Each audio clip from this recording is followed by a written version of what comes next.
All right. It's Johnny on the spot. It being 5:30 on Monday, June 1st. I don't want to rush it. I will call to order this meeting of the Shelburne Select Board. We do have a quorum with Rod and myself, and we will begin with the acceptance of minutes for our May 20th meeting. Rod, have you reviewed any questions, comments? I have reviewed. I have no questions.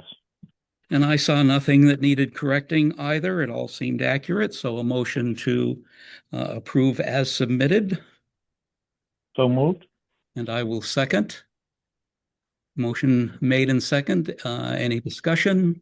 Hearing none, put the matter to a vote. Rod? Aye. And I am I. Motion passes 2-0-0. The next item on our agenda will be item 4, department liaison reports. Do you have anything? Oh, hi, Andrew. Thanks. Andrew has joined us after a nice vacation, I hope. So, um, liaison report. Anything for us, Rod? I have nothing tonight. Okay. Andrew? I believe our highway superintendent will be here for the items that are posted. Should be, yes. Well, we can hear directly from him then. Perfect. I have a quick report for you from the Franklin Regional Transit Authority, which met last Thursday. The several items were taken. This was the annual meeting of all the community towns that are participants. We did have discussion and voted to continue with the health insurance for employee contributions at a higher level to help offset for those folks that had unexpected bumps in that expense. I think I mentioned it at a previous meeting, and they've extended that to extend for one more year. New business, they reviewed and voted to approve the fiscal year 27 budget.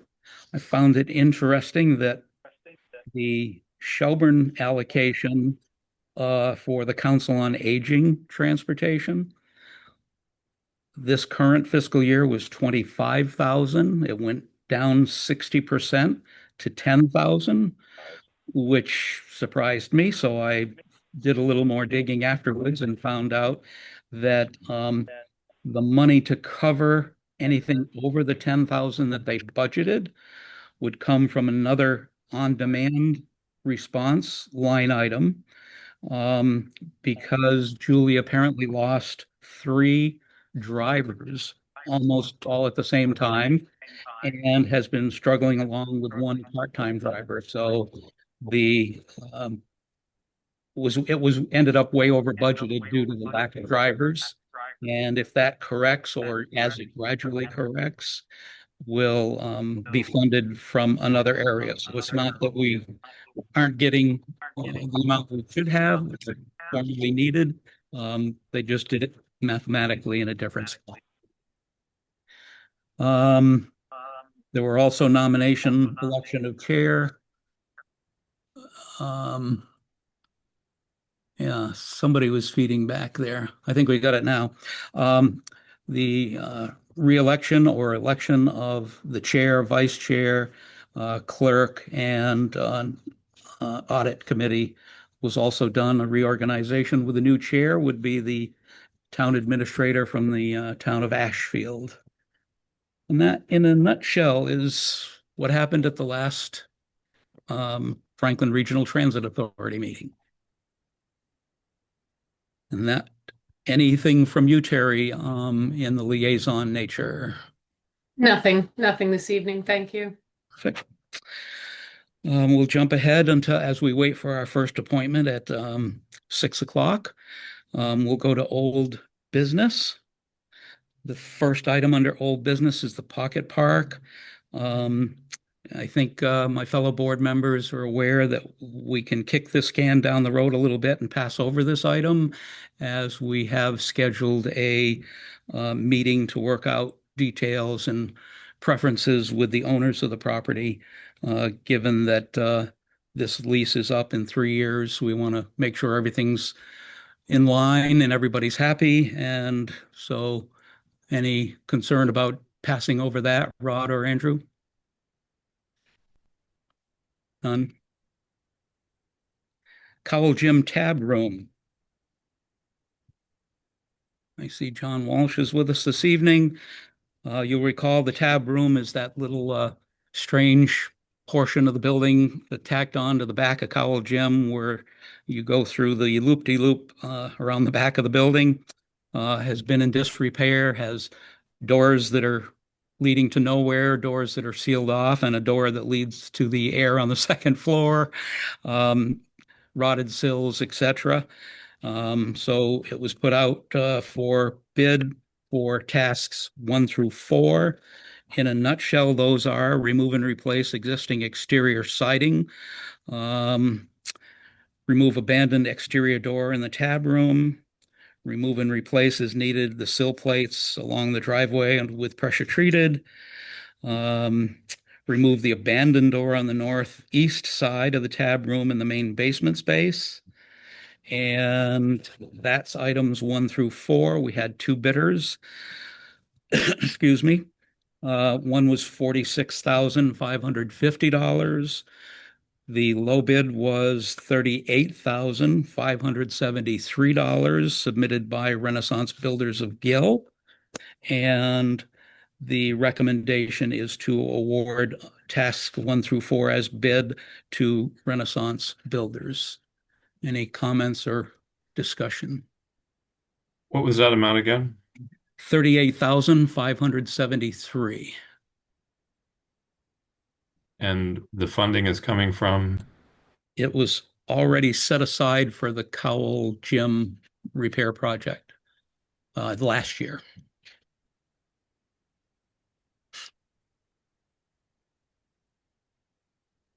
Any discussion, Rod, from you? Your phone is on mute, and so is your computer.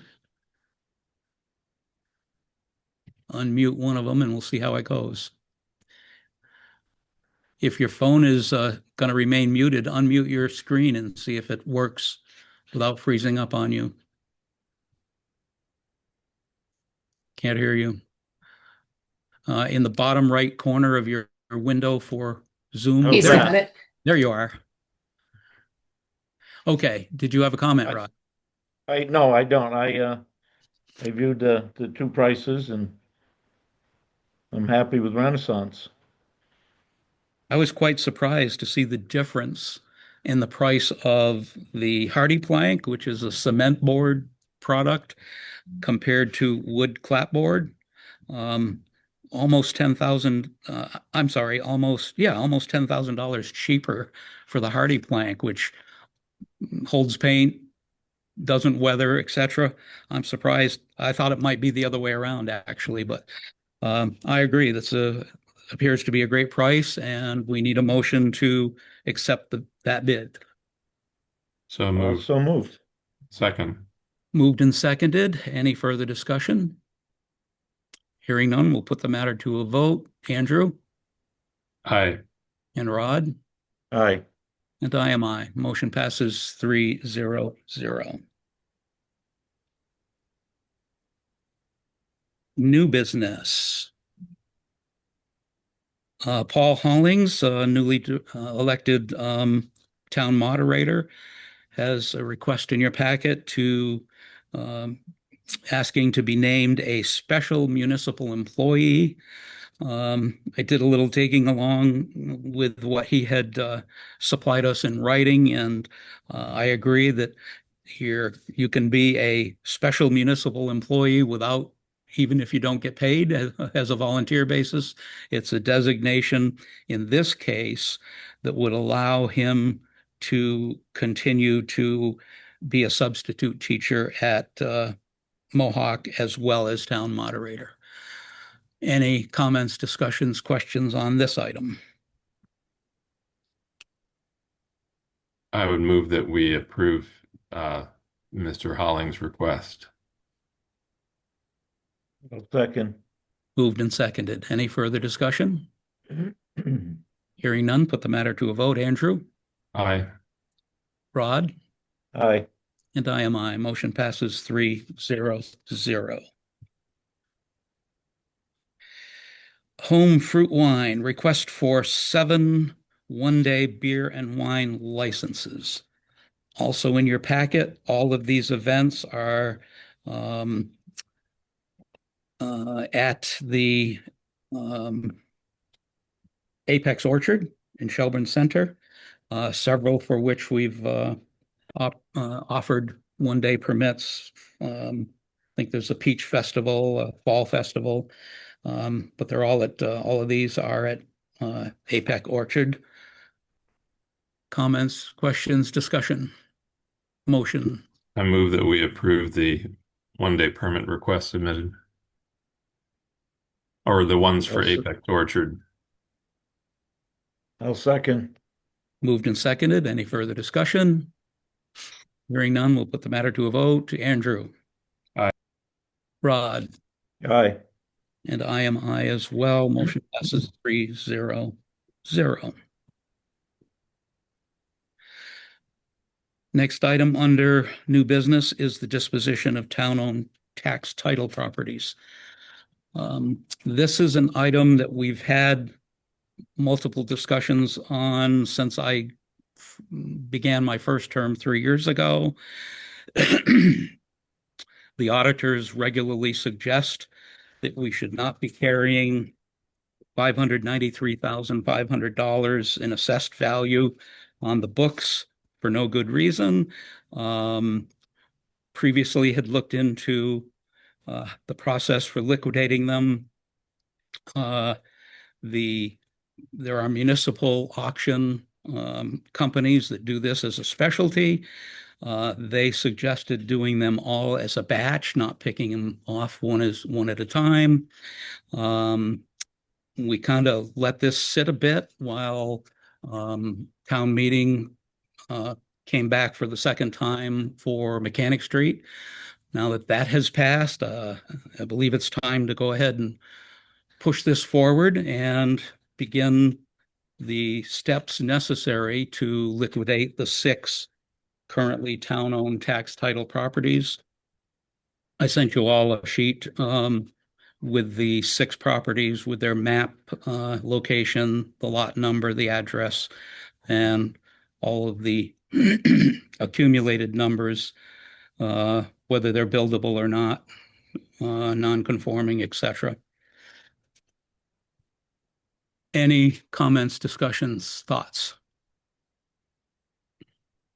I think the first step would be to have a motion to have the assessor's office, our town treasurer, look into the variety of available auctioneers in the state. I believe our town administrator had also solicited from her network of town administrators names of companies that other cities and towns in the state have used, and we have a few of those. So to begin setting some base values as to what the minimum bid might be, etc., but more importantly, to start getting input presentations from the available companies so that we could consider one to take care of this task for us. They are at no charge to the town. They do the advertising, they do everything that's necessary, they do the auction, they take their cut from that, and as a standard fee, so is no cash outlay to the town to put out more money on properties we're already in the hole on. So I would entertain a motion to begin the process internally to solicit information on available companies to do this project for us. I'll make that motion as you described. Is there a second? I will second the motion myself. It's been moved and seconded. Any further discussion? Hearing none, we'll put the matter to a vote. Andrew? No, my position has not changed on this. And Rod? Aye. And I am I. Motion passes 2-1-0. We will have this regular updates on that. Parade permit. This is a BSE bike bus promotion. You have the application for a parade or street use permit. You also have a flyer, the BSE bike bus. It's a join the ride and grow our biking community. The route is going to start at the Eagles parking lot in Buckland, end at Buckland Elementary. It's going to start at 8 a.m. on Wednesday, the 10th of June. They'll be departing by 8:10 and arriving at 8:20 at the school. It's an interesting thing I hadn't heard of before. I think this is the first. Since the packet was sent to you, Rod and Andrew, the chief has reviewed it and sees no problem and has signed off on the parade permit by checking the approval box as well. He also made comment that something like this didn't appear to need the formality of a parade or street use permit, but one has been submitted, so we should act on it this evening. And he can have that discussion with the people if they do organize it and do it repeatedly. So is there a motion to approve this request for a parade or street use permit? So moved. Second. Moved and seconded. Any further discussion? Hearing none, we'll put the matter to a vote. Andrew? Aye. Rod? Aye. And I am I. Motion passes 3-0-0. That's a nonprofit, so there's no fees associated with it. Okay, we also have a request for a one-day beer and wine permit in Memorial Hall. This is for apparently a music event of some sort. Doesn't seem to be associated with Memorial Hall. It is proposed for June 13th from 5 to 8 p.m. My position on alcohol in town hall has not changed, so it's a hard no from me, but I'm open to discussion or motion or comments. My understanding from Terry is that the warrant article that was amended and passed at town meeting permitting the granting of alcohol permits in the Memorial Hall Theater is being sent to the Attorney General for review. Is that correct, Terry? That is correct. So at this time, are we still governed by the previous language?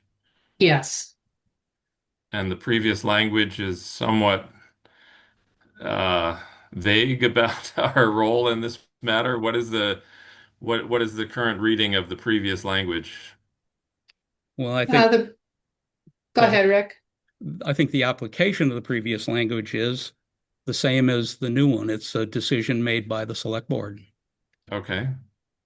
Well, I've already been on record as saying that this is a development that is worthy of experiment, and if there are votes in favor of experimenting, I would be glad to discuss my position further as to the details of how to grant a permit that would both permit alcohol sales in the theater during these kinds of music events, but also to preserve the safety and integrity of the building and its inhabitants. Rod, any comments No comments. or motion? I would move that we accept this one-day permit. Okay, is there a second? I will second for the purpose of discussion. Any further discussion? We'll put the matter to a vote. Andrew, Yes. Rod, No, and I am no. Motion fails. One yes, two no, zero abstain. Okay, annual appointments. We've got 10 minutes before our first appointment. I think we can get started on that. Everybody comfortable with that for 10 minutes? sure. Or would you like to drop down to correspondence? I'm sorry, what were you proposing we discuss? The next item on the agenda is reorganization of the board, department liaison roles, and representatives to various organizations. So it starts with annual appointments, which is the first sheet of your packet for the one-year terms. Yeah, I'm fine talking about that. Okay, let's start with those until our first appointment. One-year terms are listed for you there. I think on the first page, there are only three on the Agricultural Commission. Well, actually, there's none in the zero in the one-year section. Actually, Rick, all of the 1 year get renewed each year. So I would recommend that we list the various committees, and if the board is in agreement with the individuals, you can make a motion to renew their appointment. Okay, let's do that. Technology and Cable TV Advisory. Michael Duffy, Craig Miller, James Bomer, and Holly Waldman. Waldman. E911 Coordinator John Taylor. Emergency Management Committee. There are 7 voting members and 1 select board representative. They are Tom Williams, Emergency Management Director, Police Chief Greg Bardwell, Fire Department Chief John Taylor, Superintendents of Streets Jeff Johnston, Board of Health Fred Vore, Shelburne Falls Fire Department Herb Guyette, and Member at Large Penny Spearance. Non-voting is Rod currently, but we'll deal with that further on in the selection tonight. Energy Committee has 5 voting members: Jeff Bettner, Cindy Fan, Todd Allen, Robin Logan is a non-voting member, just attends. Previously had been a member. So there are 2 vacant spots on the Energy Committee. Memorial Day Committee, there's 5 voting. Doug March, John Chadwick, Joe Judd, Tom Williams, and 1 vacant spot. Streetlight Maintenance, Jeff Bettner Chair, and Doug Engel. I just have a clarifying question. Did we ever actually create this as a committee? The streetlight? Yeah. Yes, we did. We dissolved the old, what was it called? It might have been Streetlight Committee, something. A working group or something. Yeah. Yeah. Yeah, but I pulled my records from last year and it said the date that we did dissolve it and establish this. Okay. That's fine. Okay, so those are all the one-year terms that we need to renew. Any you want to hold out, or you want to vote them all as a group? I'll hear a motion. Move to accept them as a group. I'll second. Moved and seconded. Any further discussion? Hearing none, put the matter to a vote. Andrew, Yes. Rod, Yes, and I am yes. Motion passes 3-0-0. 3-year term. We have 3 people on the Agricultural Commission of the 9 voting slots that need to be renewed. Ernie Kelly, Jonathan Graves, and Sarah Davis. There's 1 vacancy, so they have 8 members at the moment.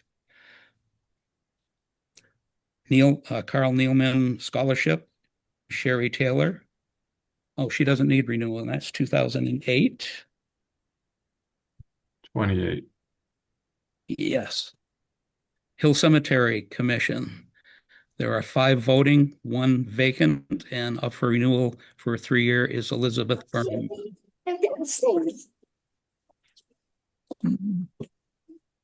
There you go. Community Preservation Committee, there's 9 voting slots. 1-year renewal is John Richardson from the Conservation Commission. 3-year renewal appointment by the Select Board is Philip Bragdon, Historic Preservation. 1-year renewal is Will Flanders, Planning Board. 1-year renewal, Norman Beebe, Recreation Committee. 3-year renewal is Jennifer Hale, Affordable Housing, appointed by the Select Board. Joan LaPierre, Open Space Committee, 1-year renewal. Carolyn Wheeler, Agricultural Commission, 1-year renewal. John McGibbon, Member at Large, a 3-year renewal appointment by the Select Board. And that is all for Community Preservation Committee. Conservation Commission, 5 voting slots. 1 is up for renewal, John Richardson. Council on Aging, 5 voting slots. 1 is vacant. Only 1 is being up for renewal this year. It's Sylvia Smith. And the Cultural Council, there's 9 voting slots. There are 4 up for renewal this year, Owen Bragdon, Beth Barone, and Jackie Goodman. And Deb Macara. I think it's Beth Barron and Deb Macara. I think so. Okay, thank you. I think that's all the 3-year. Did you want to take a separate vote on your wife, Rick, and then a motion for the rest of them? Sure. All right, I will move to appoint Joan LaPierre to the Community Preservation Committee. I'll second that. Been moved and seconded. Any further discussion? Hearing none, put the matter to a vote. Andrew, Aye. Rod, Aye. Aye. and I will abstain. Motion passes 2-0-1. I'll move to appoint the other 3-year term positions as listed. I'll second. Just on the community preservation or on all the ones I've read so far? All the ones that you read for 3-year terms. Okay, we have a couple more. Oh, are there more? Yep. Oh, there they are. Sorry. Open Space. I'll hold my motion then. Keep going. Open Space Committee. There are 13 voting slots. There are 3 that are up for renewal, Joel Dwight, Ted Sicker, and Jim Perry. There is 1 correction. Paul Hollings is listed at the bottom of this for Planning Board, but he stepped down and John Wheeler filled that spot. So that's just a correction. It's appointed by the Planning Board. We have no say. Registrar of Voters, there's only 1 that needs renewal of the 3, and that's Richard Philbin. Sewer Commission, only 1 needs renewal, and that's you, Andrew. So I will make a motion, as we did previously, that Andrew be reappointed to the Sewer Commission.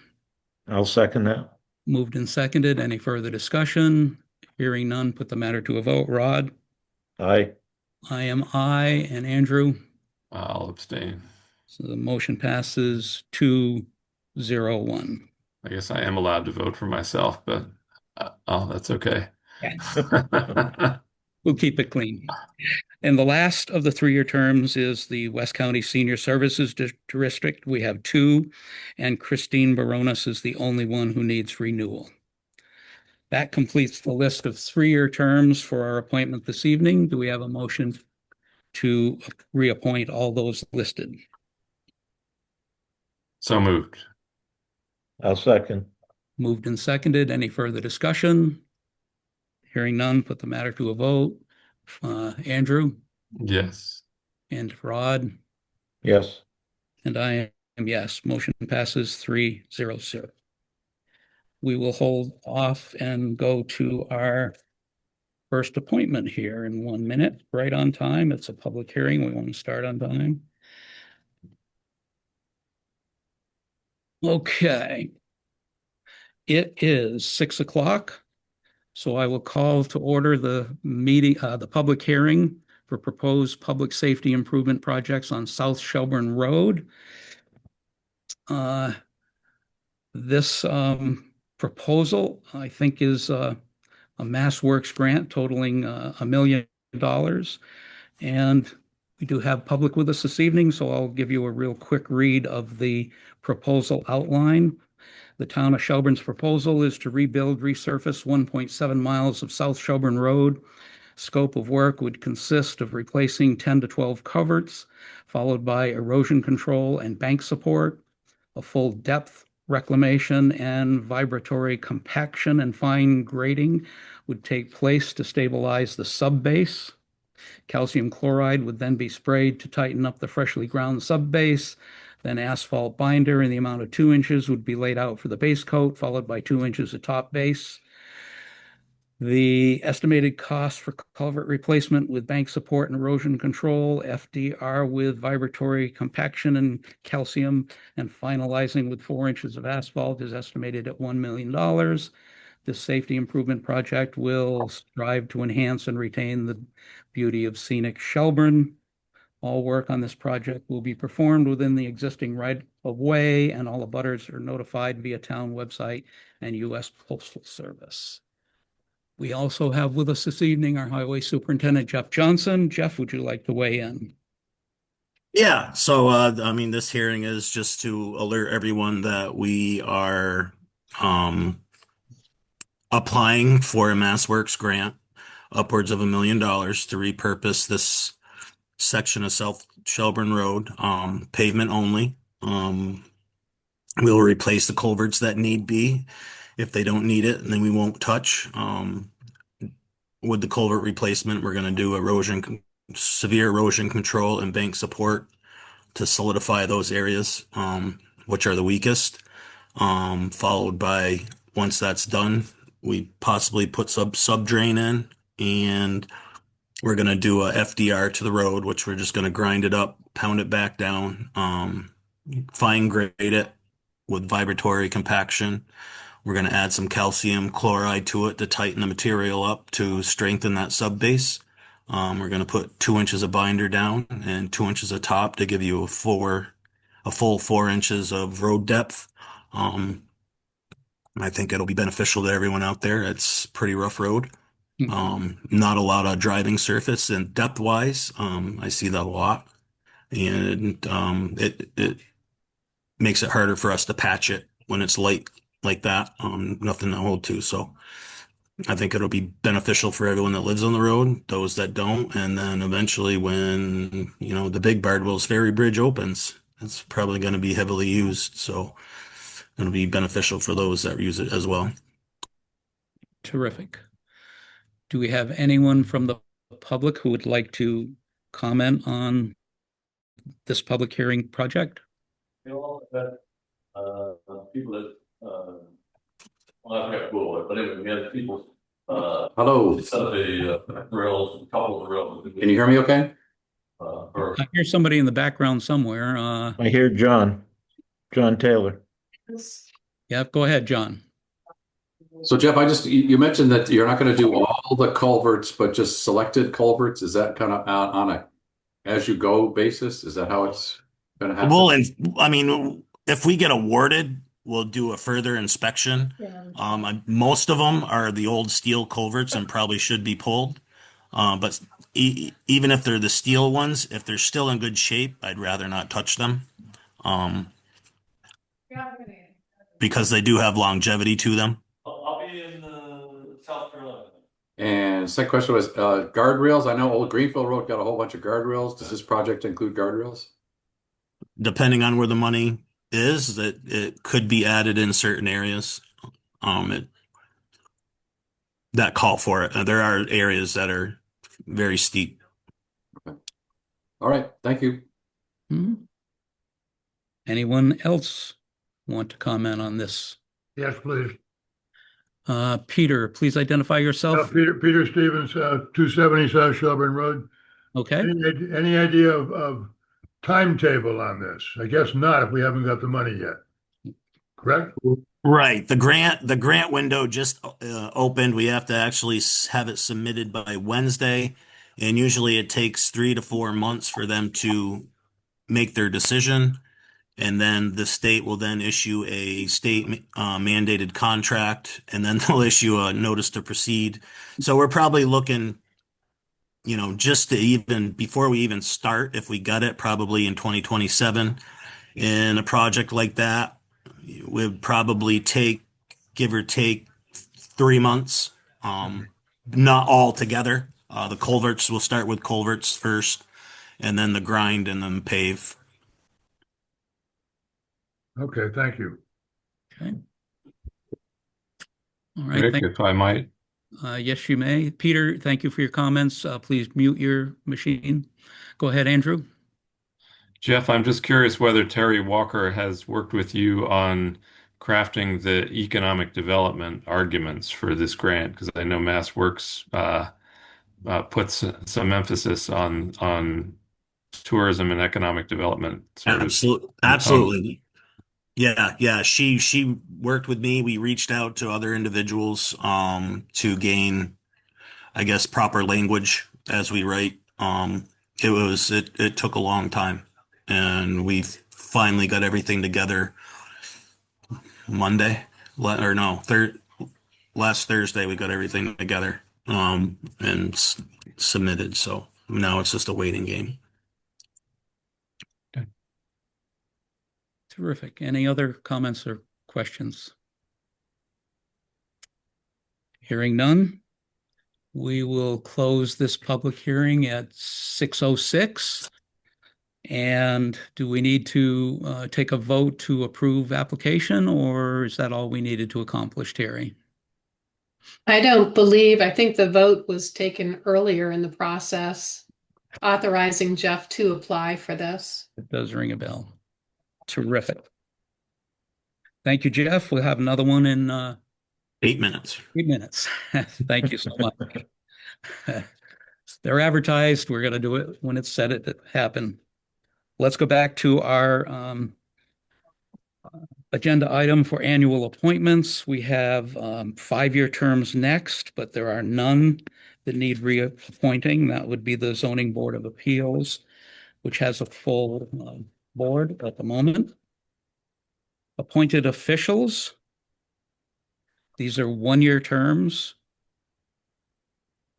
We can do them all as a batch as we've done the others, I would assume, Terry?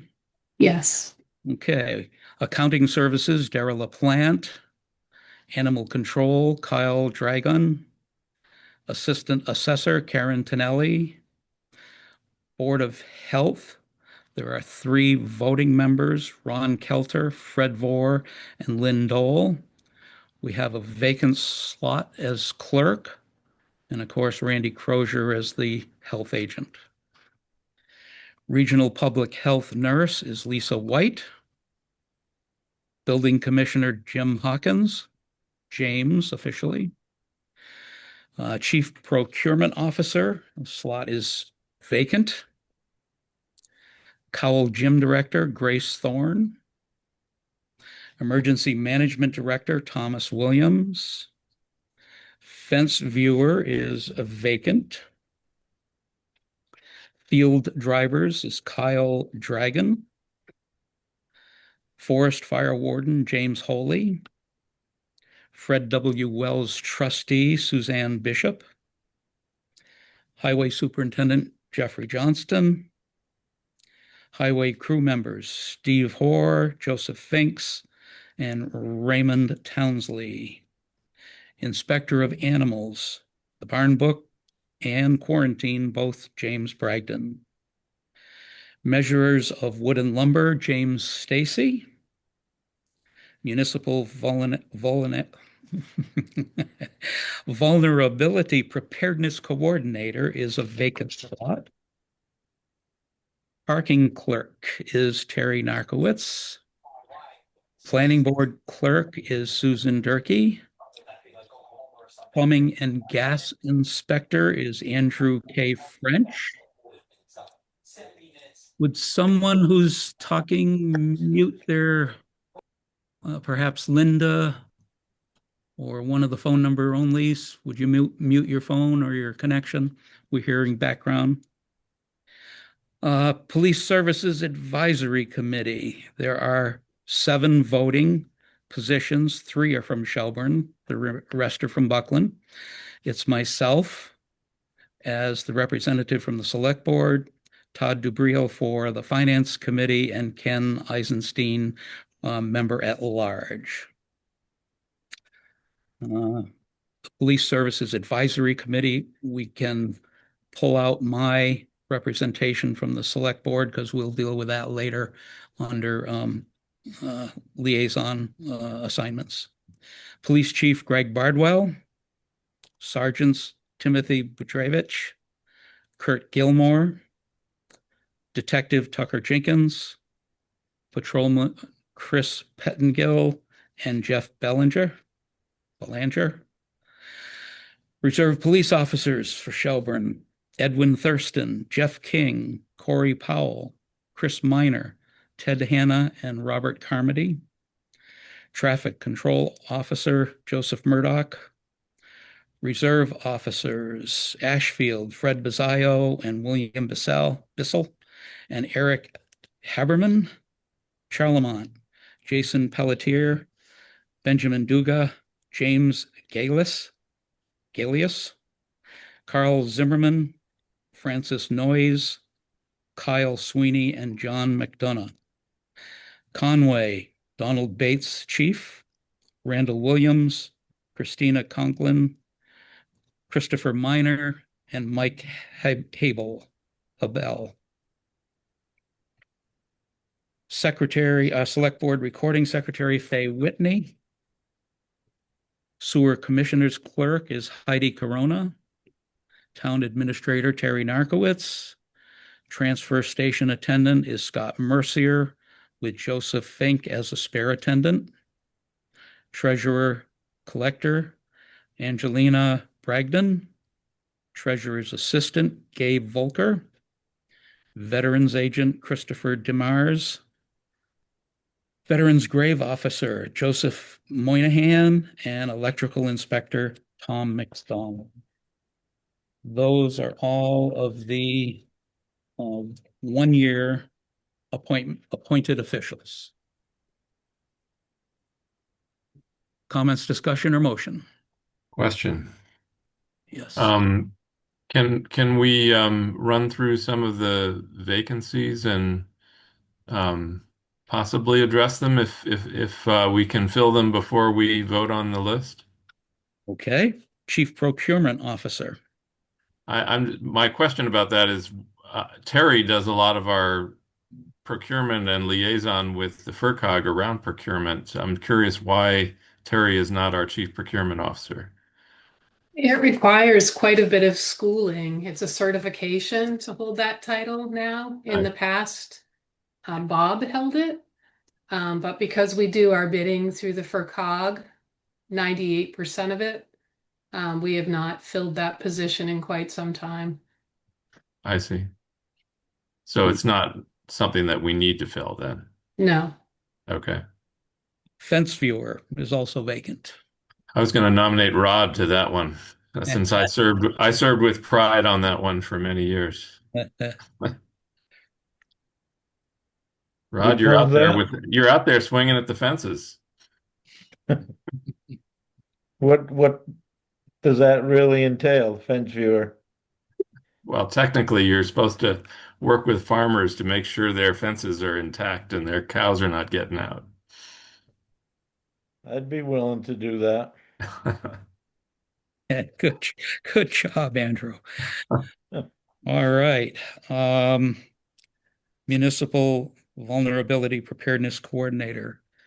Also something that requires some expertise, and we had a great one who's unfortunately moving out of state, and we don't have any candidates stepping up for it.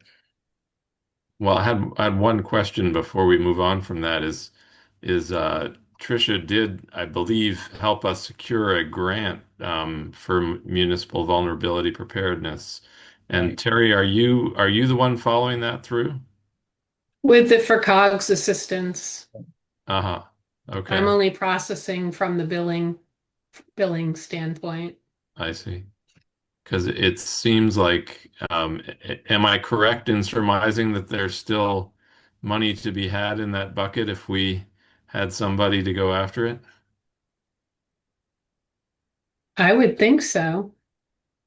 Yeah. So that's just for the listening public out there. There's a role for somebody who wants to um, work on our, environmental resilience as a town and look at the opportunities and the grant funding that might be available to address those opportunities. And so we're currently working on, um, I believe, some flood protection measures with the funding that we have. Is that correct, Terry, around That is Dragon Brook? correct. Yeah. Yes. Well, thanks for bringing that up, Andrew. Great idea. We are due to start our next public hearing. You want to put this to a vote? That's the only 3 vacant spots. We've discussed them all. Yeah, Do I'll I- move that we appoint those who have been listed and accepted nominations. Second. Moved and seconded. Any further discussion? Hearing none, put the matter to a vote. Andrew, Aye. Rod, Aye. and I am I. Motion passes 3-0-0. We are 1 minute late at 6:16. I'm sure everybody's good with that for our next public hearing. As properly advertised, this is for the Public Safety Improvement Project for Shelburne Center Road / Dragon Brook Bridge replacement. A very brief proposal outline in the advertisement is that the proposed safety improvements project will be the repair of bridge number S-11-011 on Shelburne Center Road over Dragon Brook. This is phase 2 of the small bridge program. Work is set to begin at the end of June 2026 and be completed by November this year. The project will strive to enhance and retain the beauty of Shelburne. Again, Jeff Johnston, our highway superintendent, is with us. Yeah. So a correction, the work is tentatively scheduled the week of July 27th. Okay. And it is expected to end the week of November 23rd within the same year. Great. Yeah, so I have a little timeline basically here. Western Earthworks was the winning bidder. They're going to be doing the work on the bridge. So they're going to start off by doing their sign installs, selective clearing and thinning, erosion controls, and control of water starting the week of July 27th. Demo for the footing and repair north and south end will begin the first week or the week of August 3rd.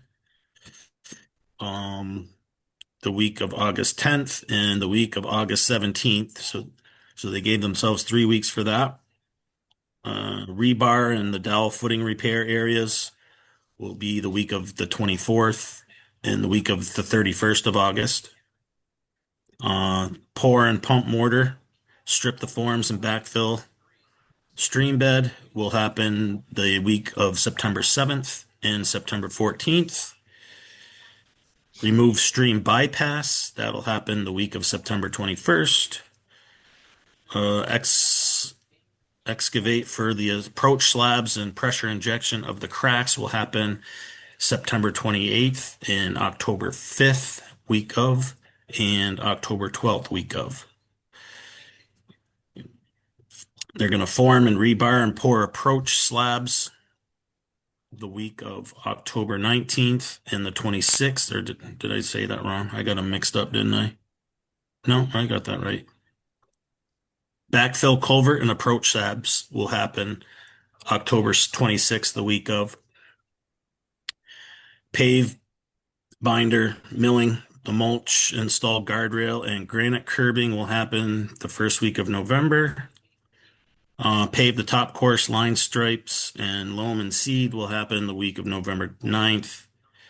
And then remove all erosion controls and traffic signs week of the 16th. And then the punch list and demobilization is the week of the 23rd. Another reason for this public hearing is they're going to have to do some erosion control and preventive maintenance on the northwest corner of the bridge, which is Lanu, according to the map, Lanu and Michael and Joy Gates's area where their lines meet. You can't really see it on the maps because there's a lot of leaf cover right now, but where Diane Lanu's shed is, that corner right there is jeopardized to a point where the shed is probably 4 feet from going into the water. So Western Earthworks calls it bank paving. So what they're doing is they're going to put a bunch of natural stone, create a wall, so the water will hit the stone as opposed to continue to chewing out at the soil. And it'll save her property, and then it'll help out the water go where it needs to. And on the southeast end of that, on Aaron Phillips' corner of his property, they have to do some erosion work too to that bank. Very good. This is a public hearing. Is there anyone in the public who would like to speak to this notice of repair and replacement of the bridge? Dragon Brook, Shelburne Center Road. Hello, Yes, sir, me Mr. again. Todd. So question, Jeff did not mention anything about a road closure. So does that mean the bridge is open throughout the project? I did forget that, and this is going to be a full closure for that duration. So the detour will come down by the PD department for everyone needing to get over there to that side of the bridge. Okay, thank you. Rick? Yes. Just to clarify, because I believe we have two projects on Shelburne Center Road. This is the one to the north of the library. Am I correct about that? It's right at the Stone Library. Right Yeah. at the library. Yeah. And the other one is the one where the temporary bridge is now in place. Correct, and that is in engineering phase. Right. We don't have that requires multiple grants, I think, to complete that project. So Yeah. that's not yet been teed up. Now, I just wanted to clarify for the public which of the two we were talking about here. Well, the second one is on Bardwell's Ferry Road, actually. So. Oh, right. Okay. Yeah, it's kind of all one stretch Yeah, it's of all road there. clustered into one. Yeah. Yeah. Any other feedback, comments, questions? Hearing none, we'll close this public hearing at 6:22. Rick? Yes, Andrew? Before we go back to the appointments, I figured since Jeff is here, if he has any further comments on by way of, because I deferred my liaison report to you, Jeff, since you were here. So if you have anything you want to add in terms of what the highway department is up to these days, other than the projects we've just had hearings on, which are substantial, feel free to share a few comments. Sure. I mean, we're trying to finish up grading, but the weather hasn't cooperated. Everyone's using their vacation time. We have a little bit money in pothole money or patch money, so we're gonna try to use the rest of that up this week to get some of the potholes patched in certain areas. Our new little truck is supposed to show up tomorrow at 10:30. Yeah, I mean and then we've been doing the lawn care. We tried getting we got the crosswalks almost painted. Got the village, keeping the village mowed up because we don't have George. Yeah, for the most part, that's what we've been doing the last couple of weeks. Great, thank you. I have a question. I haven't been up lately around, is the viewing deck of the glacial potholes sign gone up yet? Yeah, I put the no trespassing sign at the gate like you requested, and there's one I put down in the parking area at the existing wooden pole. I'm assuming that's what you wanted it on. And then I still like to get down there and pull the fencing back that's bent over and attach it to the wooden pole with some clamping.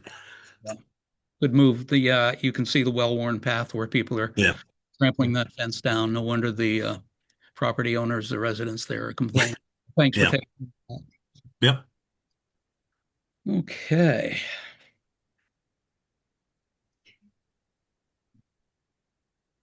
All right. We have completed our appointments. It's time to look at the reorganization of the board and member representation for fiscal year 2027. That would be effective July 1st, 2026. Currently, I am serving as chair, Andrew Baker as vice chair, and clerk is Rod McBride. For fiscal year 27, we have a normal process, call it policy procedure, standard operating procedure, on a rotation basis. And the normal cycle would be that Andrew would move to chair, Rod would move to vice chair, and I would move to clerk. And I can say after 2 years of serving as chair that it brings a little extra load to it. I'm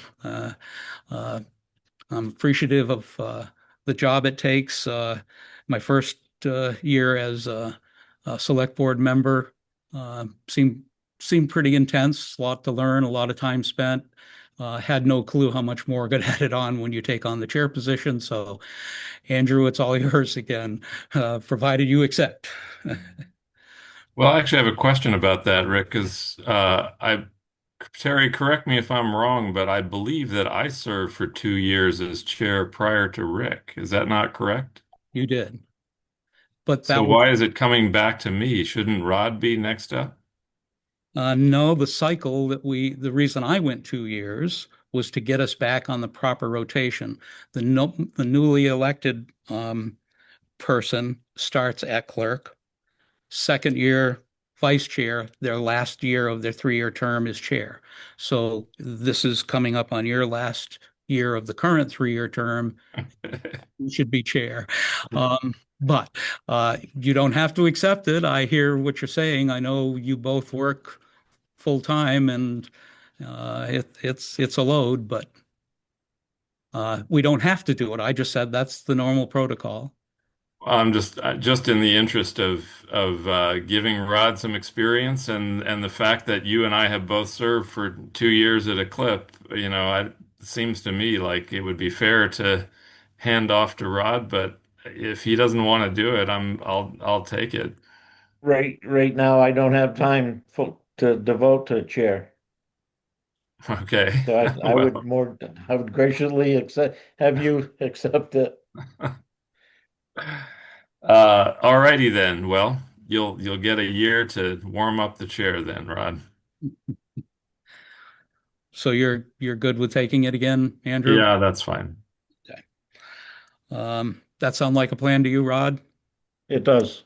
Okay, so the next fiscal year, Andrew chair, Rod vice chair, and myself as clerk. Department liaisons this year, Highway Department is Andrew, Police is myself, and Town Office is Rod. Any desire for changing that? Again, in the interest of offering Rod other experiences, Rod, if you want to switch places with me, I'm happy to do that. I'd gladly take highway. Okay. Great. And I would love to stay on police if that's okay with you all. Yep. Sure. Okay. Committee representation, Franklin County Building Inspection Program. Rod, you barely got started with that. We came on late with filling that. Would you like to stay with that, or Yes, I'd like to stay there. that okay with you, Andrew? Yeah, that's fine. Good with me. Franklin Regional Council of Governments is currently Andrew. You've done that for many years and know the players. Are you comfortable keeping that? I'm happy to do that again. Terrific. Franklin County Solid Waste Management District, currently serving is our town administrator, Terry. Are you willing to continue with that? Sure. Franklin Regional Transit Authority, I am serving in that position. I did a liaison report on it earlier. I'm happy to retain it unless Rod or Andrew would like to pick it up. You can continue.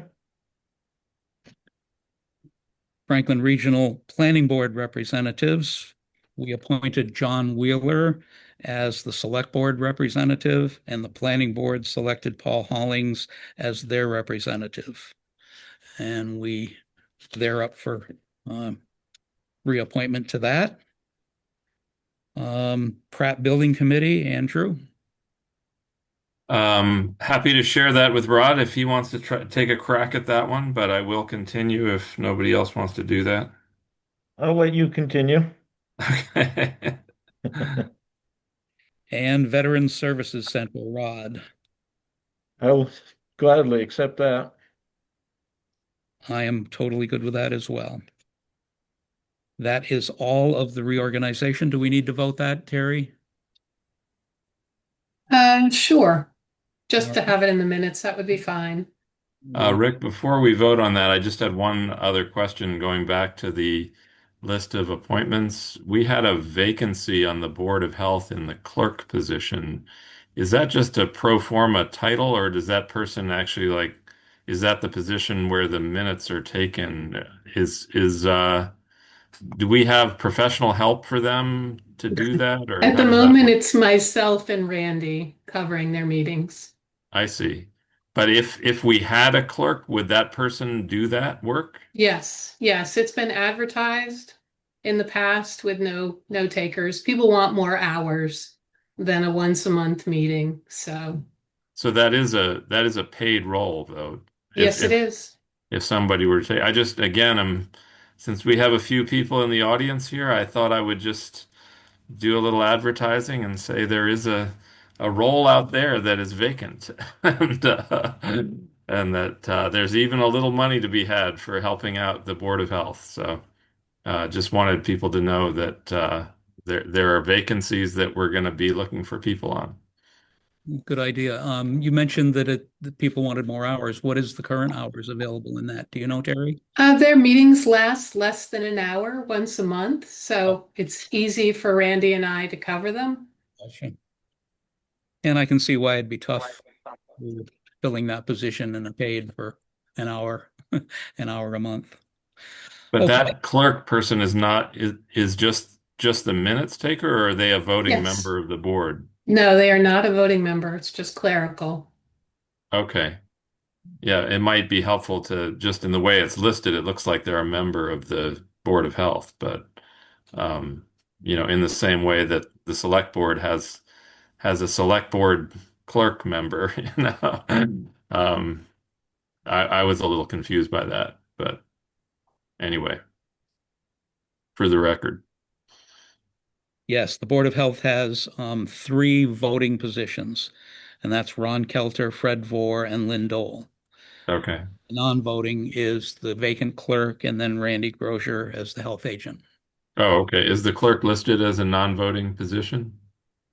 I didn't look on the website. I'm looking at my notes for tonight's meeting. It is a non-voting. It's no different than Faye covering our meetings, Susan Right. Durkee covering the planning board. It's a clerical position. Great. No, I was just suggesting that it be listed in the list as a non-voting position. We can do that. Okay, so we're Good. back. Well, having clarified those things, I will move to uh, um, Adopt. adopt the appointments that we have all 3 accepted. I'll second. Moved and seconded. Any further discussion? Hearing none, put the matter to a vote. Andrew. Aye. Rod. Aye. And I am aye. Motion passes 3-0-0. Thank you, guys. Look forward to another good year with you guys getting things done. We're a few minutes past our public hearing. I'm sorry, not a public hearing, our appointment for Tom Williams. Has Tom joined us? I don't see him. Oh, There he is. Shelburne FD. I thought that was John Taylor's slot. It was. You took the chair. I All right, did. Tom, how are you? Good. How's everybody else doing? No complaints. Excellent. So you requested an appointment tonight with regard to Building Resilient Infrastructure and Communities Grant Opportunity, specifically Cowell Gym Standby Generator. The floor is yours. Thank you. Let me start with just the scope of work. I finally got some work from a couple of people, actually, a couple of contractors and an engineer. And the scope of work boils down to either an 80 or 100 kilowatt generator with an automatic transfer switch. And uh, the proposal does include a propane tank. Um, Now that I have the scope of work and an idea of what's going to happen, I've had two visits with contractors at on site, so I got a good idea what the thought process is how this job's going to go. The next step is I'm going to meet with the rec committee and clue them in on some more of the details here of what I'm proposing and see what their feelings are. The amount requesting for the grant is $100,000. A 25% match is a requirement from the town. So I was wondering if that in-kind work that we would do to meet that $25,000, perhaps the highway department could do the site work for us, trenching for the conduit, installing the concrete pad, and all that labor, equipment, and material, I would think would add up to 25,000. What do you think, Jeff?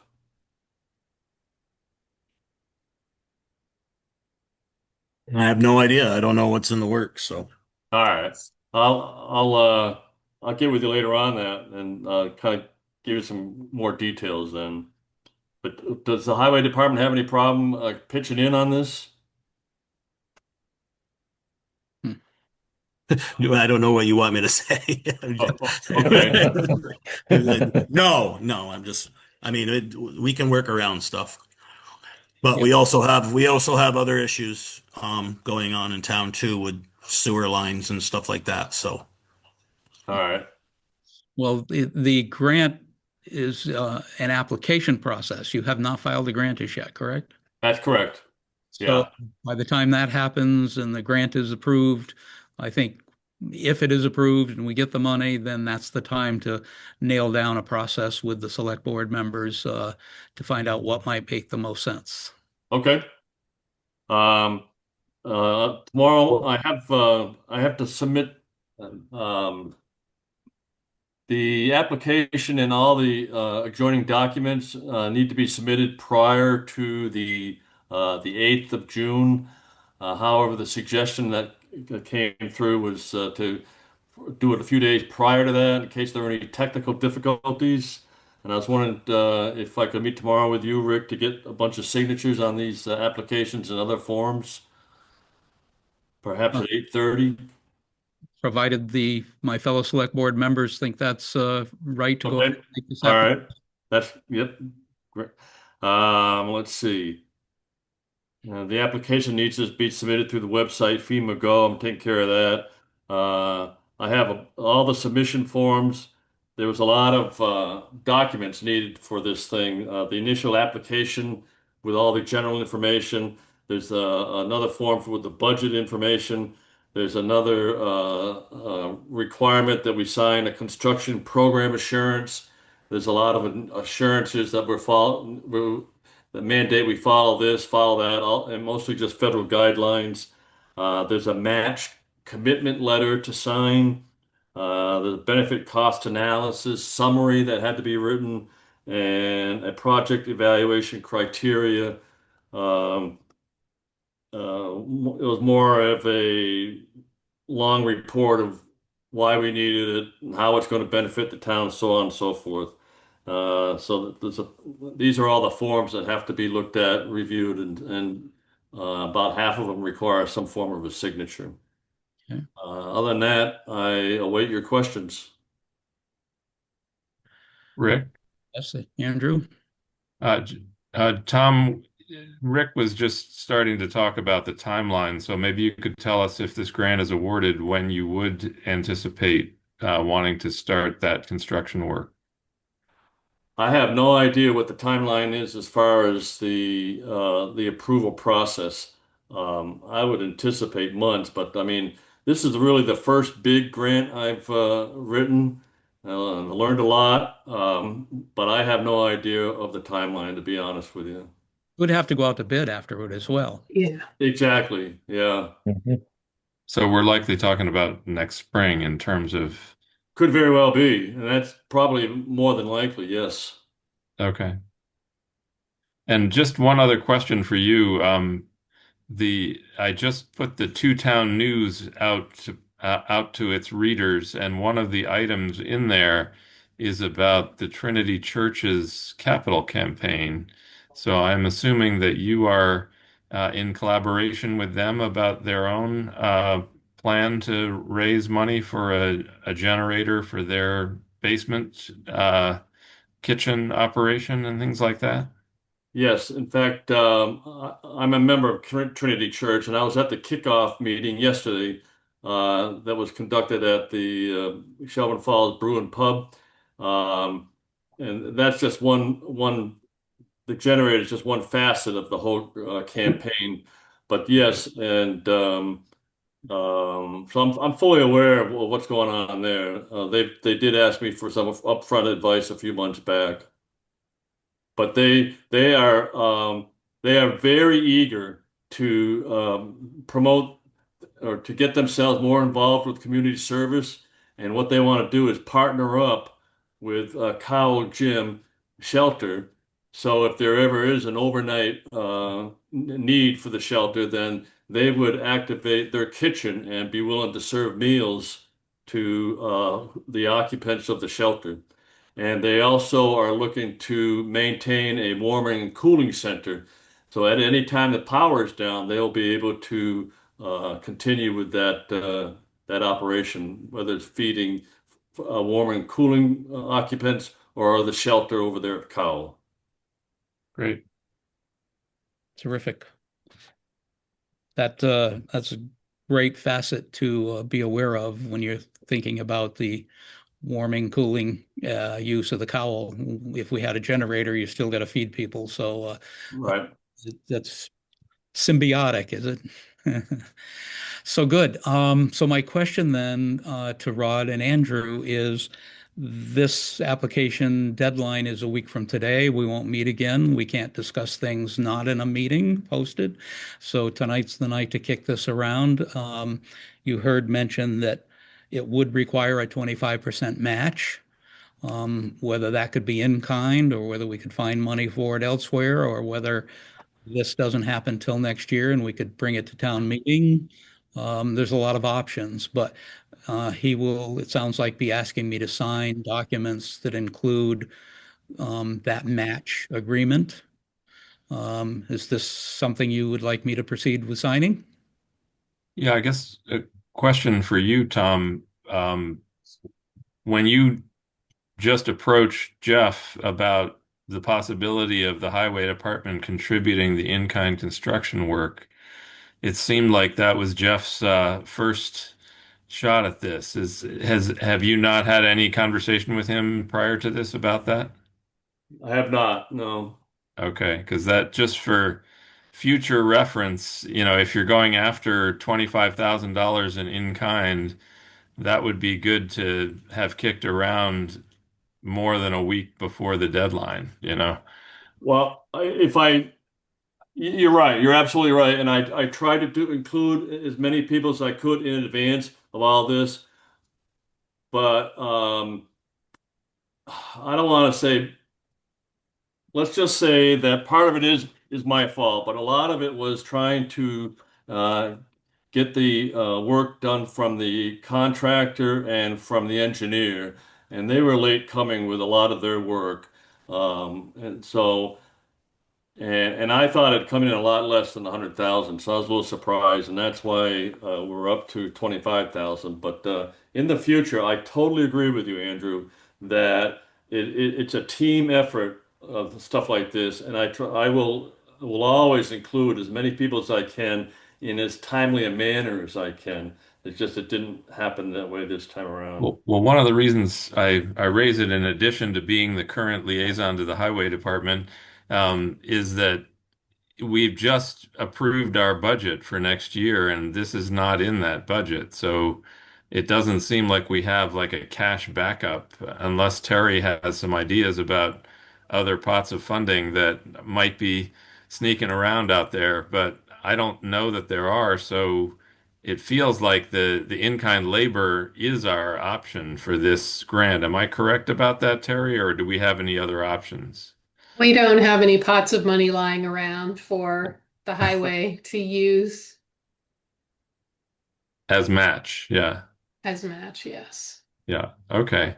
Well, I guess what I would suggest, Tom, is that maybe you and I and Jeff would meet ASAP to see what the thoughts of the highway department are in terms of helping you with this project.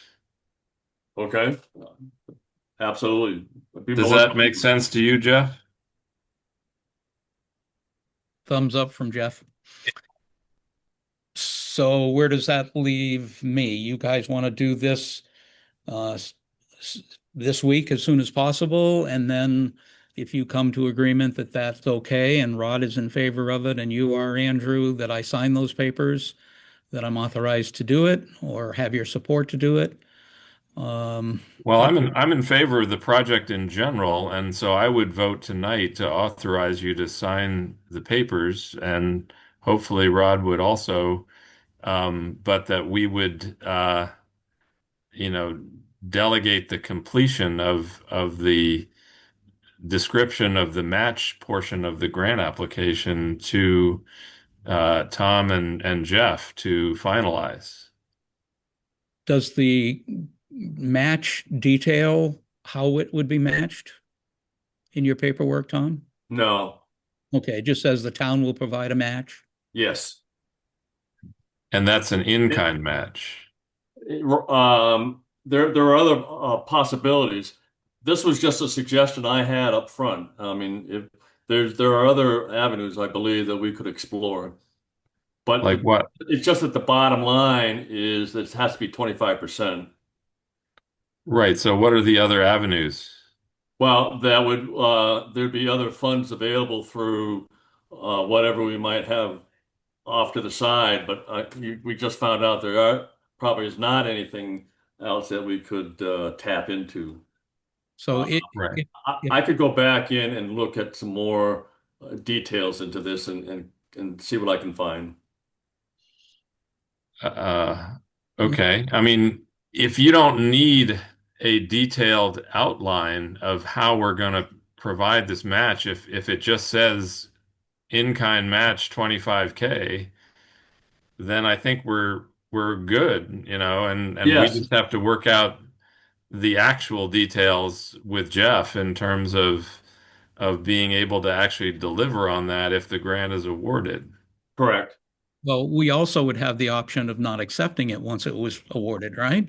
I mean, if we were up against the rock and a hard spot, Yes. I don't see any jeopardy in doing what you suggest, Andrew, of signing it, getting the application in, see if we get the grant.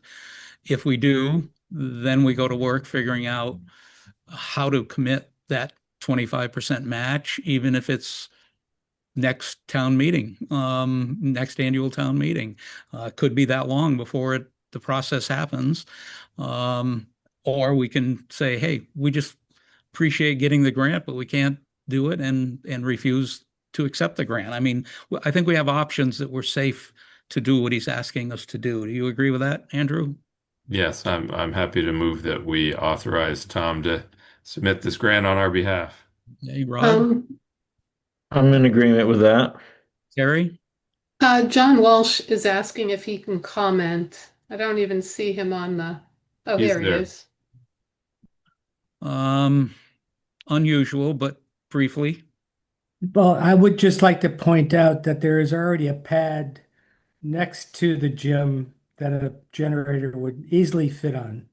So any 25% match will probably have to be done in dollars and not in labor. There's already penetrations into the basement that are very near where the major inputs are for the electrical inputs to the interface. So even though Jack may have to add a pad or something, that there already is a pad. So I'm really guessing as the previous director that this is probably going to be mostly dollar matches from the town. Thank you for that insight, John. Thank you. Your knowledge of what's going on at the Cowell is amazing, and I thank you for it. So does that change our tune? Well, I mean, I think the logic that you put forward, Rick, is still holds that we can go ahead and submit the application and see what the timeline for review and approval is, and based on that, make a decision about whether or not to go to a special or to put money on the town meeting or to not accept the grant if awarded. I think those options are still out there. Okay, I agree with that. I agree. So you guys don't need to meet and kick this around this week, and I will sign the papers for you, Tom, tomorrow or Wednesday. I'll be in town hall for warrant. Either one is fine with me, but I'll make myself available when you need me. Tomorrow morning would be great because I'm flying now tomorrow evening. I'll be gone for 3 weeks. Wow, that sounds nice. Let's see. Oh, Rick, we should still vote on the motion. Yep. It's moot if I'm not around, but I am. I have a commitment from roughly 9:30 to 11. So if we can do it before, like at 8 or something. You got it. In that case, I think we had a motion by Andrew. Did you second it? I second, yes. We have the motion on the floor. Any further discussion? Hearing none, we'll put the matter to a vote. Andrew Yes. and Rod, Yes. and I am yes. Motion passes 3-0-0. Thank you very much. Now, where do you want to meet tomorrow, Rick? Can you shoot to my office building here? Sure. I'll be there at 8 o'clock. Perfect. One last note, different topic. As a few minutes ago, as you were talking about liaisons for different committees and departments and whatnot, I didn't hear any mentioning of the emergency management committee. Who's the liaison? Rod was and is. Oh, it still is. Okay, super. All right. Gentlemen, thank you very much. Have a great evening. Great. Thank you. Okay. I believe we are down to any other business. Our next regularly scheduled meeting is June 15. We have a executive session meeting in that same time frame with Ancient Glacier, the owners of the Pocket Park, to continue discussions on what to do and how to handle that going forward. Correspondence, we have 2. We have a request from a Water Street resident with regard to speeding. Actually, Rick, before we jump off of any other business, Yes, you have another? it's not something I need to discuss tonight, but it's something I want to sort of put in the hopper for perhaps for next meeting, or to get you all to share your thoughts on how we might proceed. But it's come to my attention in the discussions we had at town meeting and prior around the tech school capital camp project for rebuilding their school. That I think I have 2 concerns. One is I only learned recently that they're planning a special vote on that in October, which troubles me.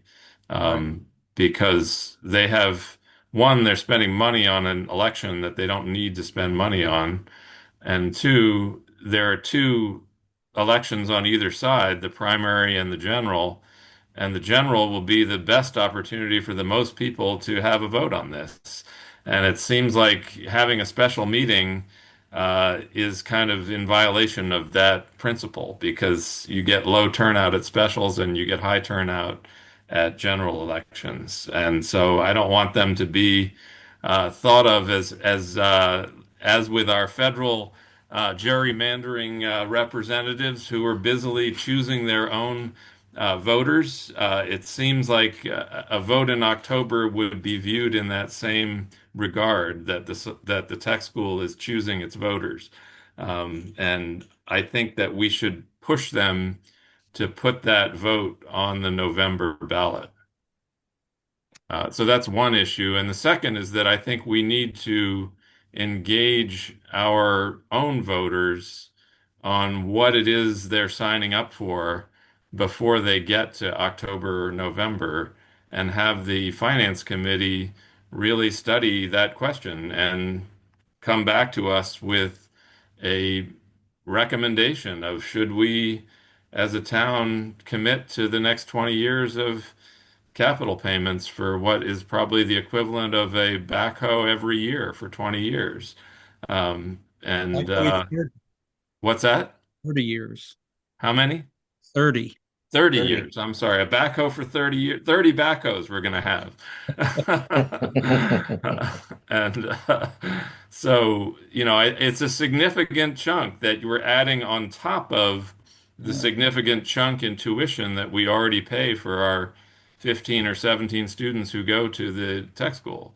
And I think that needs to be looked at in the context of what's happening with all of our other students at Mohawk and the consolidation effort there, and how those educational expenditures will balance out. But I think those are serious questions that the voters need to grapple with and have a financial analysis done by our finance committee. So I'd like to see that work happen sooner than later, especially if we're heading to a special low turnout vote in October. Yeah, there's a lot of town clerks in that large district that aren't happy with a special election vote in the middle of the election year that we're in. And you're right, October, the whole thing just seems hurry up, push kind of thing. It feels uncomfortable since they announced it a month or more ago that they were going to do this. So you seem to have a good handle on that. Would you like to put that into a wording request that we can send to the Finance Committee? Give it a quick look, either through Terry and respond individually to her so we don't violate open meeting and get it to them ASAP, or bring it up at our next meeting. What's your pleasure? Terry, do you have any thoughts or recommendations on that? You're on mute, Terry. I'm not sure how frequently the Finance Committee meets, but I think the sooner we get this request to them, the better, so that they could schedule a meeting to discuss. Well, I would move then that we request the Finance Committee to engage and study this issue, and so that we can jointly figure out how to inform the voters of their recommendations, and figure out what other, study help we need to fully understand the financial implications of what we may be embarking on. And I think, so that's the motion I would make about the Finance Committee. I think the second issue is really about the October vote, and I'm not really sure how to proceed with that. Other than to say that, I would separately move that the select board should register a concern with the tech school and encourage them to consider voting in November at the general election. I don't have any problem with either. Your thoughts, Rod? I don't. I'm in full agreement with that. Well, let's take them one at a time. Or, yeah, let's take them one at a time. So you've made a motion that we make that request to the Finance Committee, that as soon as possible, they come back to a joint meeting with the Select Board and their thoughts and recommendations on the impact and how to proceed with regard to this tech school new building. Is that correct? Yes. I'll And second that. moved and seconded. Any further discussion? Hearing none, put the matter to a vote. Andrew, Yes. Rod, Yes, I am yes. Motion passes 3-0-0. The second one, Andrew, that we send a letter of recommendation to The tech school. superintendent or to whom? I guess to Superintendent Martin, if he's still there. I don't know. Did he just announced his resignation, but I don't know what his timeline is. I don't know when it takes effect. We can just send it to the superintendent, and that states that the Shelburne Select Board has reservations about the timing of the vote and would ask that they consider pairing it up during the November regular General election. November election. Yes. Do you make that a motion? So moved. I'll second. And any further discussion? Put the matter to a vote. Andrew, Yes. Rod, Yes, and I am yes. That motion passes 3-0-0. Great. Thanks for bringing that up, Andrew. Sure. Any other business before I move on? Okay, correspondence. Water Street resident requesting actually sent us a communication in a nutshell, talked about the concern over speeding vehicles on Water Street, the suggestion of making it a one-way street. I don't think that'll fly, and I don't think they did. The possibility of speed bumps. We've had that discussion before on Main Street when we had a resident complaining about speeding. You may recall we charged the police department to put up a data collection radar on Main Street for that. And it turned out that the number of vehicles speeding was such an infinitesimal number that it made no sense to address it other than increase patrols in that area. And I kind of feel that's where we're headed to on Water Street, of potentially that I don't think any of us want to vote for. I don't want to mislead you, but I certainly don't want to vote for speed bumps on Water Street. So I think the best thing we could do is ask the police to increase patrols and see what's happening on Water Street to see if there's any legitimacy to that being any particular volume of an issue.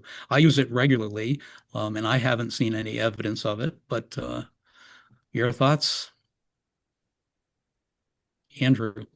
A couple of thoughts. I mean, one, I do drive Water Street very infrequently, but when I do, I notice as I'm traveling along, it's hard to drive 15 miles an hour. And so that's one issue, just that it's hard to drive that slow. And the second issue that I'll put up, and maybe it's because I'm handing the baton off to Rod on the liaison issue. So Jeff, you tell me what you think about speed bumps, because my perception of speed bumps comes from visiting my son in Boston, where they have a lot of speed bumps on small roads, and they do a number on the bottom of your car if you're not paying attention. But they work, and they don't require a lot of, signage and flashing lights and all this stuff that we put over on BSC. They actually slow you down, because if you don't, you feel it on the bottom of your car. And so I know the highway department really doesn't like speed bumps, but they do work.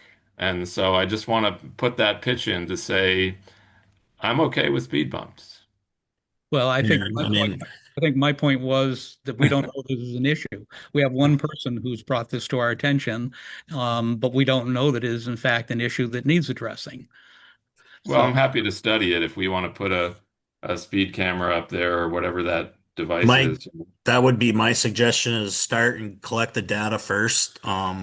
Yeah. Because I mean, as it is now, even with a small snowstorm, even though it's a minor speed bump with a slight incline, it's hard to plow because people park on the street no matter what. Um, being from around here, I, I'm not trying to be rude. I don't know. Sometimes you get individuals that still think they can drive and they think they're going 50 and they're only going 30, but they think they're going fast. So I don't, watching a vehicle go and by at a certain speed, or because they're, let's say it's a truck with knobby tires and it sounds loud, sometimes it makes them think, oh, they're speeding. In reality, they're not. But I think data should be collected before anything goes further. I mean, we're Mhm. obviously we're discussing the topic now. So we started it. But I would go there. I think they're pretty. I don't know what you used. I know up in Heath they have one of those speed limit signs that collects the data, We and you have can one. move it from pole to pole. You know, it's mobile. We have I would that I would start there. Yeah. with my phone. I'm in favor of that. Then we'll put that request through. I will uh, ask Terry to send that request to the chief to put that measuring radar collection, data collection unit that he had on Main Street a year or so ago over on Water Street and give us a report in a month or so. I think he took 2 months last time. I think he did a month in one direction and a month in the opposite direction because he can't track both at the same time. So we'll put that request to him, please. Great.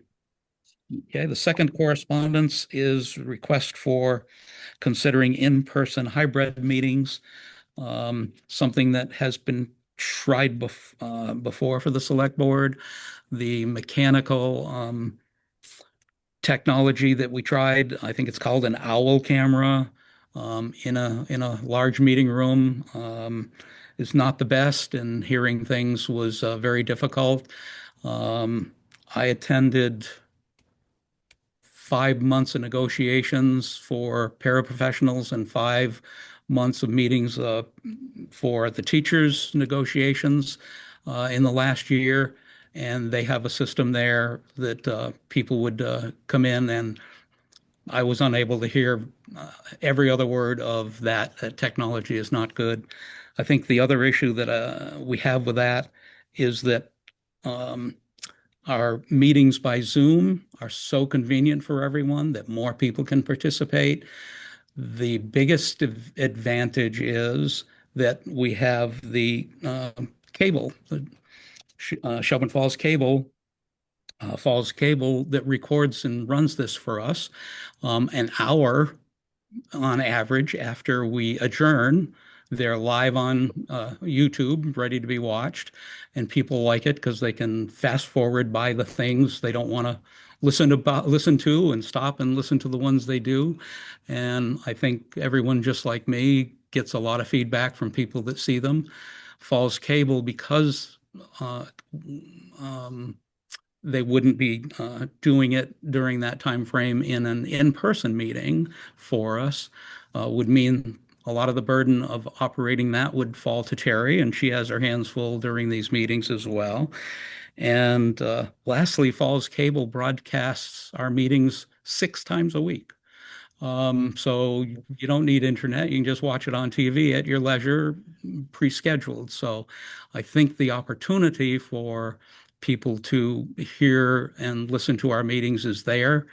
And here we have our highway superintendent from Rowe, who doesn't have to drive down here and back and sit through 2.5, 3 hour meetings. It just is so convenient for everyone to do it this way that I appreciate the thought process, but we've considered it before and we've made the decision 2, 3 years in a row to stay in our um, in our Zoom format. Would you like to weigh in, Rod or Andrew? I'm good with the Zoom format. I know we just not too long ago discussed this and we decided to keep it there. Yes. Andrew? I think that one question I had, you mentioned that Falls Cable would not be filming our meetings if we held them back in the select board meeting room. I'm curious why that would be, because they were doing that before COVID. They Yeah. don't have the personnel. We would have to ask them to hire back their camera people. I don't even know if their camera and technology are still up to date that's in our server room at Town Hall. All of the microphones, everything was taken down. Huh. Okay, because it seemed to me that if you have a camera and the microphones that we use at town meeting, amplifying each one of us and you, that we could feed those right into, you know, probably into the Zoom and have just a hybrid setup. So if we had a hybrid setup where people could attend on Zoom and an in-person meeting, I mean, that's essentially what the FERCog does. When I attend their meetings, you can either go in person or you can go on Zoom. Yeah, they And have a beautiful setup. yeah, and so I guess that would be my recommendation and preference is to say for those who want to be in person, there's that option, and if you want to be on Zoom, you have that option as well. I mean, we do that in the church I attend. We've been doing hybrid church for God knows how many years, and it takes some setting up initially to make the technology work and to have it be audible for the people who are on Zoom, but it's not a massive lift. It can be done. Well, the question remains, would Falls Cable be able to supply the manpower every other week, 4 hours for several hours a night every other week? But if we were doing a Zoom meeting in the select board meeting room, they wouldn't need to use their cameras. It would just be on Zoom, wouldn't it?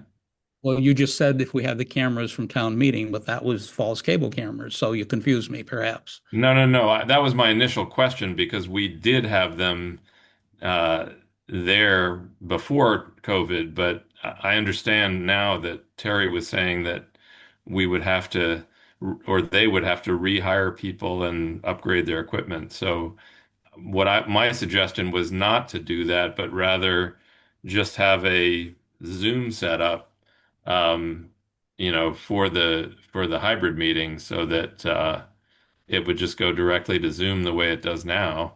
And you just have to feed the microphones into the Zoom so that you know, you might need a little uh, adjunct to your laptop or whatever to make that work. But it seems like that's not a huge technical problem. Okay. Well, it's sort of like the Water Street speed bumps. We've had one person make this request. You don't fix an issue unless it's a legitimate volume of issue. And I see hands waving, but um, in my opinion, I'm very comfortable in the way it's worked for the last 3 years that I've served. We acknowledge that participation has increased substantially because of it.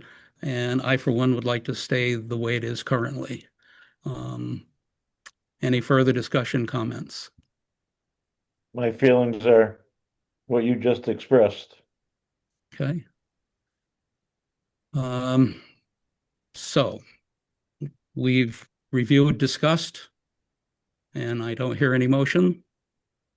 Well, I mean, we could vote on it. It seems like you have two votes in the status quo direction. As I said, we don't have a motion. I was kind of hinting, if you want to make one, now's the time. Terry, do you have something there? I would certainly be willing to speak to Falls Cable to see what it would take, but we don't have a technology budget, and typically when they're broadcasted in a hybrid fashion, everyone I've been to has had a big TV screen on the wall so that TV viewers can see what's going on in the room and see who the participants are from home. We don't have that. We did one hybrid meeting at Buckland Shelburne, and all I received were complaints because of the sound. every year at town meeting, we get complaints because of the sound. It's going to take money to better the technology that we have or don't have. But it's worth, I guess, looking into Yeah, if there's enough of a, if enough people want to see it, then we'd have to bring it to town meeting or a special town meeting to do whatever's needed to wire that room. But yeah, our and I would, attendance has been much better via Zoom. yeah, no, I mean, I in both the FERCog meeting I attend and the church meeting I attend, we get a good representation on Zoom, which adds to the numbers. So I think hybrid is a good way to address both concerns of people who want to attend a human being meeting and or who may have technical barriers that prevent them from attending, electronic meetings. But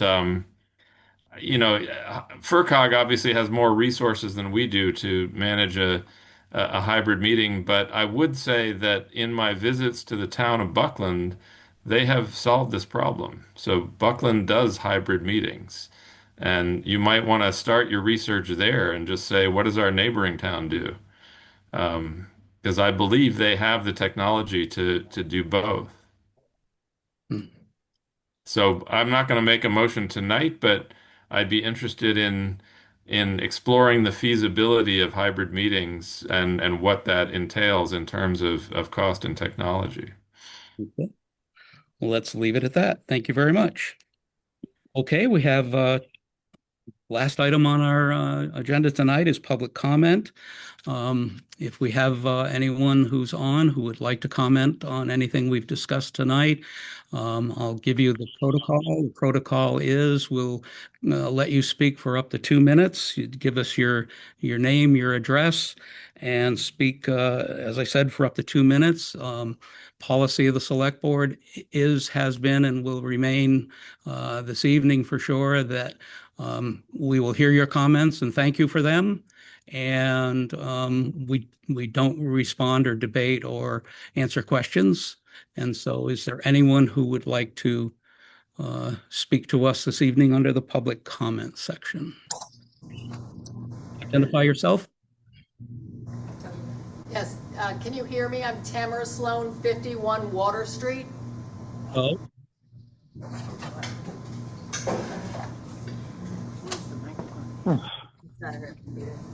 Tamara Sloan, 51 Yeah. Water Street. We can hear you, now? Tamara. Okay.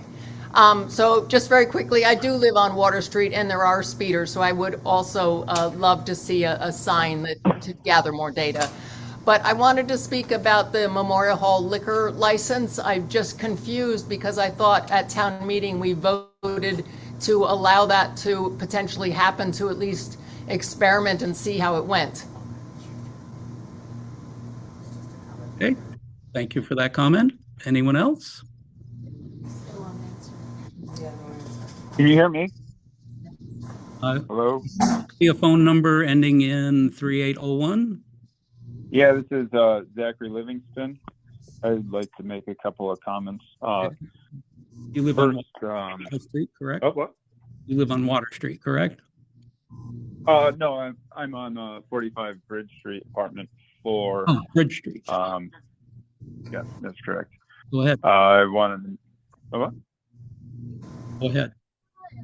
Oh, okay. I want to make a few comments. Yeah, first was regarding to Zoom only meetings. I think it does make it difficult to participate. I don't have Zoom, so I had the call in and I was booted off multiple times during the conversation, and it doesn't seem like there's a clear way for me to raise my hand to participate in that format, first off.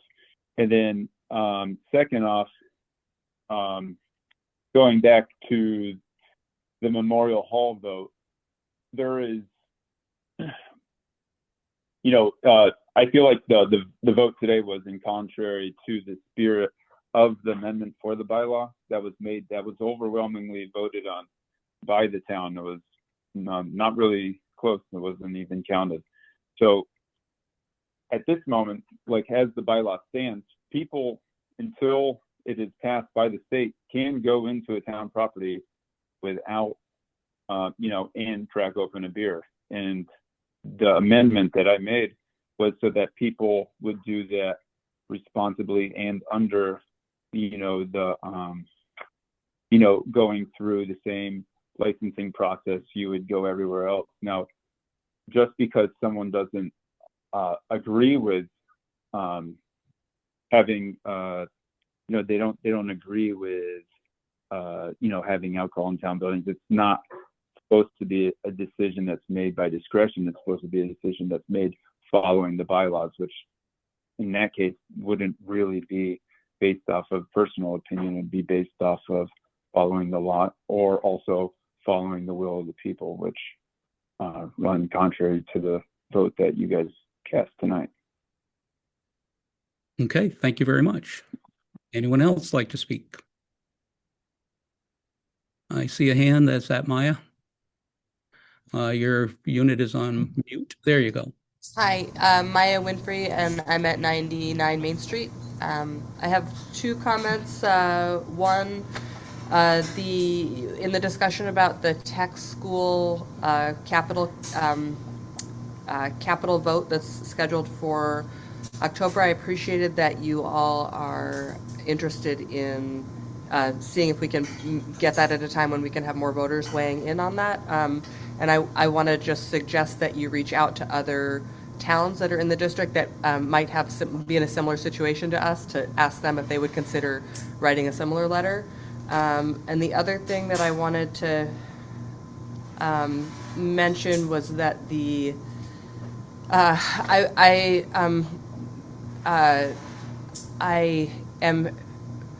I was worried by the quick discussion to move the town-owned properties to an auction house. I got the sense from the town meeting that there's a lot of undiscussed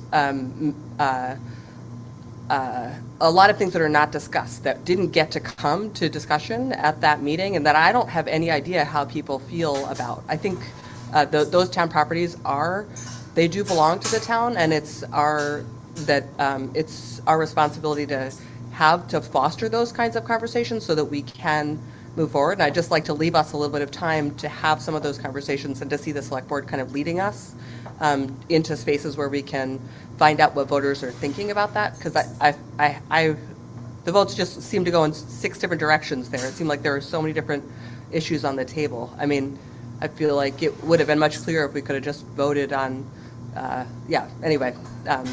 So I'd love to see more attention given to that. Thank you. Anyone else like to make a comment this evening?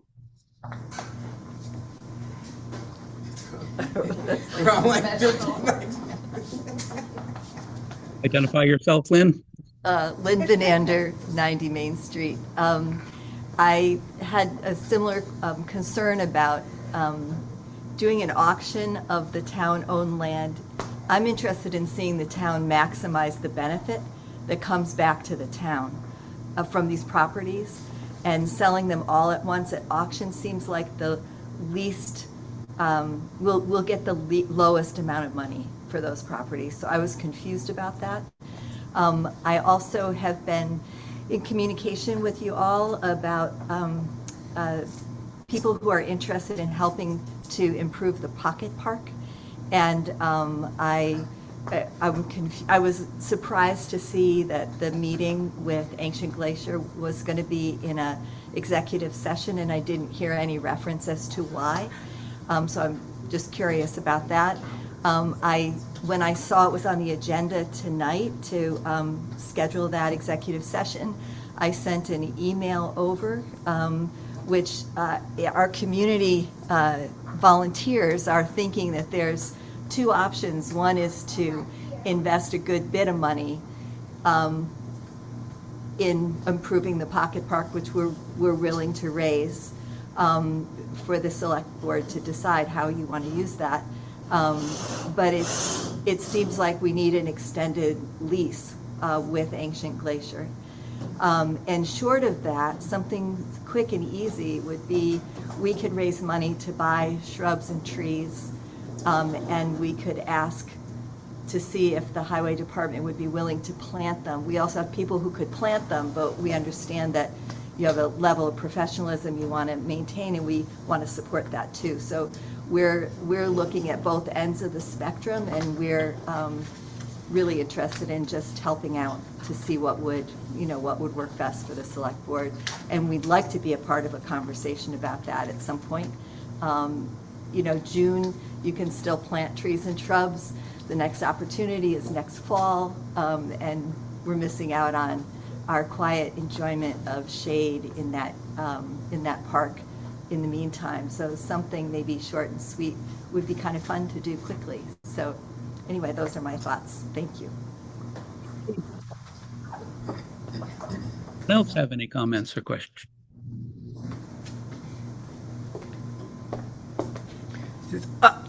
I came from Reverend Dr. Diane Johnson, 8 Church Street.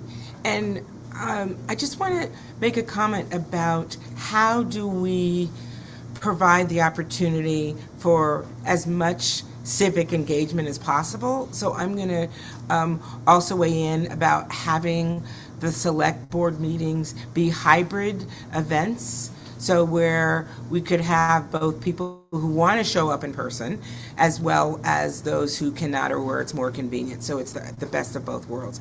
Because I think one of the reactions and observations about town meeting is that we are blessed enough to live in a town where there are some very, very committed residents who live here, and that we want to figure out ways to continue to facilitate and make it easier for there to be conversations about the critical issues that impact our town.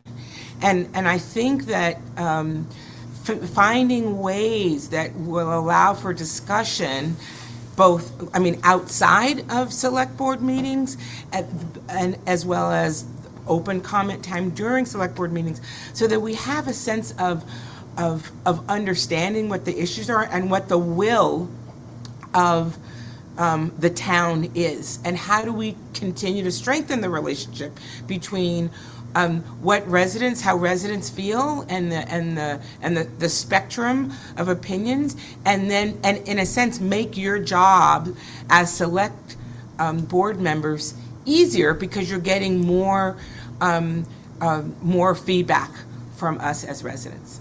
So thank you, and I deeply appreciate all the work that you do. Thank you very much. Any others? Okay, hearing none, we'll ask for a motion to adjourn. I make a motion, we adjourn. Second. Moved and seconded. Any further discussion?